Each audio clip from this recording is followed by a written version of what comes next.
There is far more to literacy than reading and writing. It's about having the essential skills to get what you want out of life and to be a part of everyday society.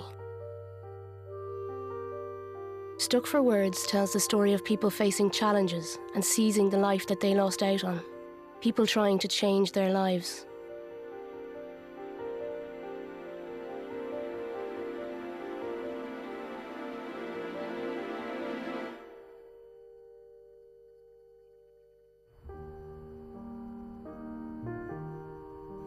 I grew up in Ashgrove, Killavenue. I was born in 1955 and I've lived here ever since. How's it going? You well? Not bad. Good man. Right, Brian. How are you? You keeping well? Hey, you're working away, you know yourself. Well, I get your usual. Yeah, well, I have the usual batter burger and chips, yeah. Batter burger. Chicken, goujons and chips. Your mother and father used to give us chips here and... That's right, it is. Before me. Oh, long before you. Long before me, wasn't it? Yeah. Even before I was born. Because my mother used to come in here and my father used to come in here. Really? And my grandfather came in here to buy chips. So many generations of your family coming here? Four generation. Oh, he's the fourth generation. You never know, we might even get a fifth.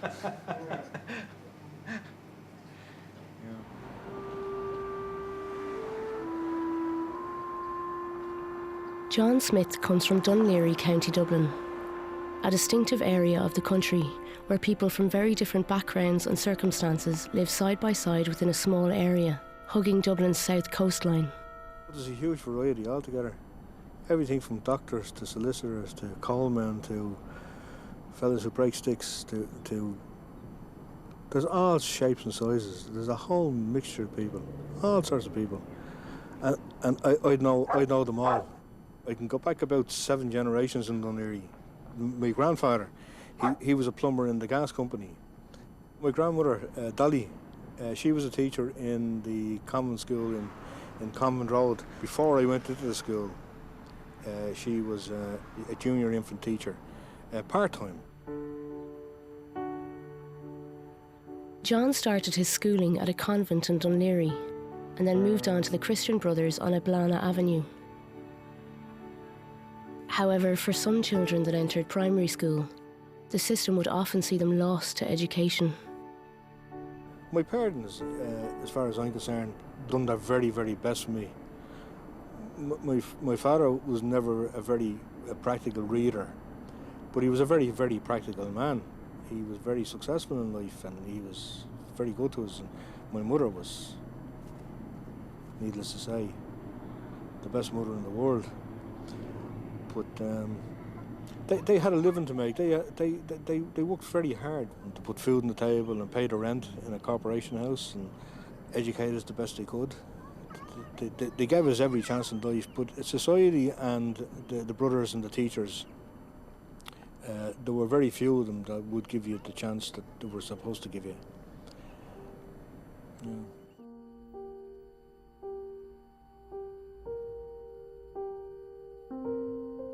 I'm sorry I didn't avail and take advantage of the education that was there.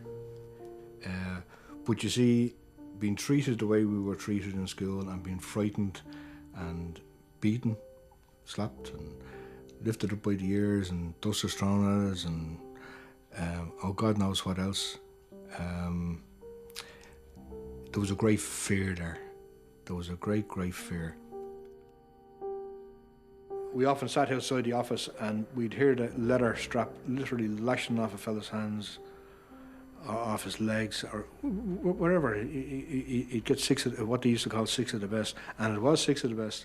You get 3 on the right and 3 on the left. They might have been talking in class, or they might have dropped a pencil case on the floor, or you wouldn't know. Could be anything. Could be anything. They never really looked after you. They always looked after sort of the boys who could come to the top of the class, and they'd be put sitting at the top of the class, and we were sort of put down the back of the class and sort of ignored. One particular brother had a leg of a chair, I remember, and he was, oh God, he was vicious. It was an actual round leg of a chair. I can still remember his name. You might say, Smith, stand up there and read that chapter or whatever it is. And I stand up and I'd be stuttering and he says, sit down.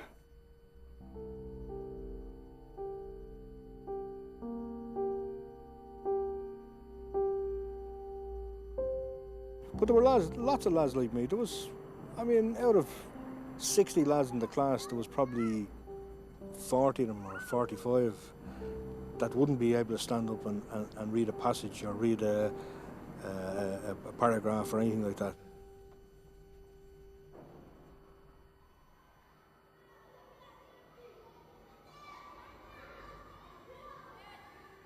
You had a choice whether to go to the technical college or go to the secondary part of the Brothers. And being more practical, I was sent to the technical school. And then I had a great improvement for the reading and the writing and the maths. But when it came around to exam time, I just couldn't do exams. You know, just couldn't handle the exams at all. It was a great shame, really, because if I had had the intercert leaving school, to be honest with you, life would have been much easier. I could have went into any employer and sort of waved at them and said, look, I have the intercert, you know, here I am. I'd done the exam for the ESB. I tried to get into ESB and so on, and I'm afraid it didn't take me.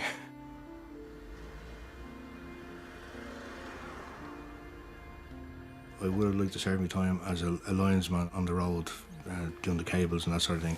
I would have really liked that, but I was never given the opportunity to do that. It's probably my own fault because I hadn't got the piece of paper. If I had had a piece of paper, I reckon they would have taken me on. I'm sort of at that stage now that I'm wishing I had that piece of paper.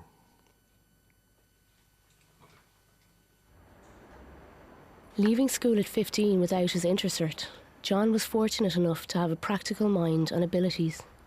For the last 40 years, John has trained and worked as a domestic engineer, repairing household appliances. I left school just after the intercert, and I was very lucky that one of the teachers got me an apprenticeship that I shouldn't have got.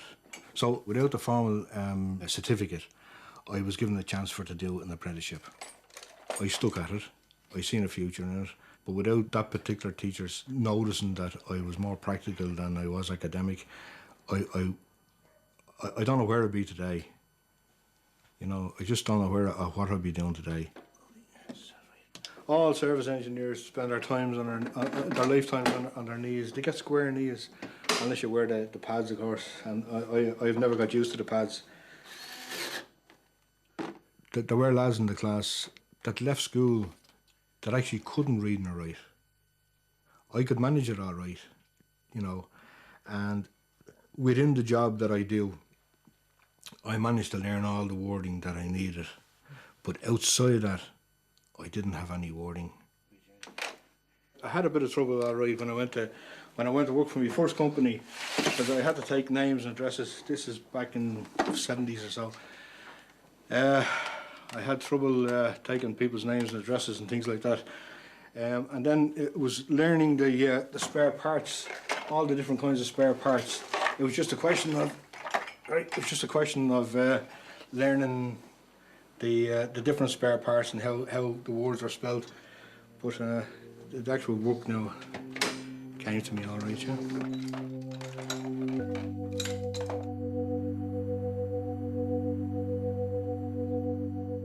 John visits his sister Mary, who still lives in the house where he grew up. Holy God. Is that good looking fella me, is it? Is that me? Yeah, that was when you were very young, John. I think you were about 20, were you? Is that me? Yeah. That's Nanny Mooney's 80 or 90 80th or birthday. Or something, is it? 80th birthday, is it? 80th birthday, yeah. Mummy's hiding in the background. See That's Mammy at the background, she's yeah. She's hiding. I think I've seen this one before, Ari. That's Elizabeth, isn't it? That's you and Liz. Now, Yeah. you were about 3 in that. Aye. That was taken at school. Mary was aware of John's problems with reading and writing from an early age and remembers helping her brother apply for his first job. I wrote the letter over and over again, and then it wasn't right. And and we sat out there in the You kitchen, told me you wrote it for me, didn't you? and it was a winter. It was a winter time, and do you remember we put on the grill and the The jets, the to gas. heat the kitchen because it took us so long to write the letter. That's right. Dear sir, dear person, I apply dear for this, dear that. Wrote that letter until, Yeah. and you went down with the letter. I Oh, think. down didn't the you? letter, I handed the letter in then, yeah. And then I went for the interview. Daddy brought me got the job. Daddy brought me down for the interview. I got the job all right, yeah. But I think it was because of the letter you wrote for me and the recommendation from the school. And you were clean and tidy, Yeah, have your hair. pumped. Yeah, have your hair cut. I had a tie on. I think. and you were honest. I think I had a tie on me.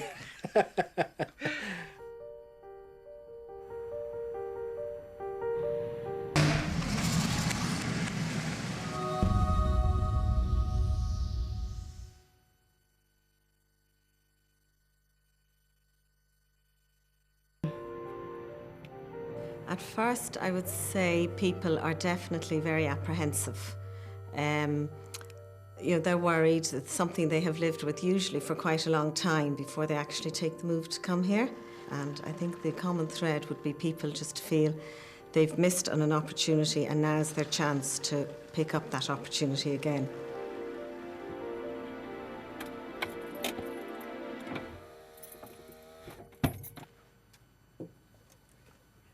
Something totally different than school. It's not school at all. It's a means of learning things that you don't know. I think the biggest fear coming back is, I suppose, in a way, taking that step across this threshold is acknowledging I don't have this level that I would like to have.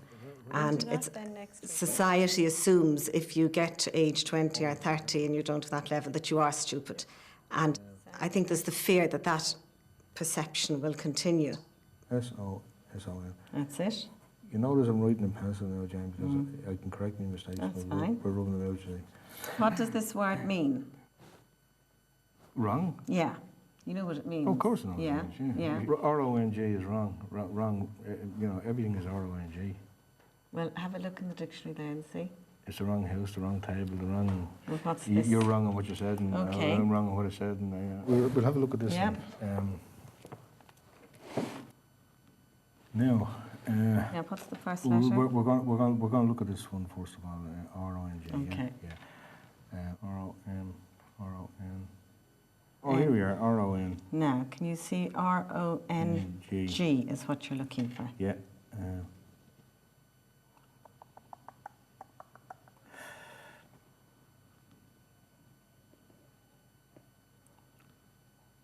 I can't see it. Okay. R-O-N-D.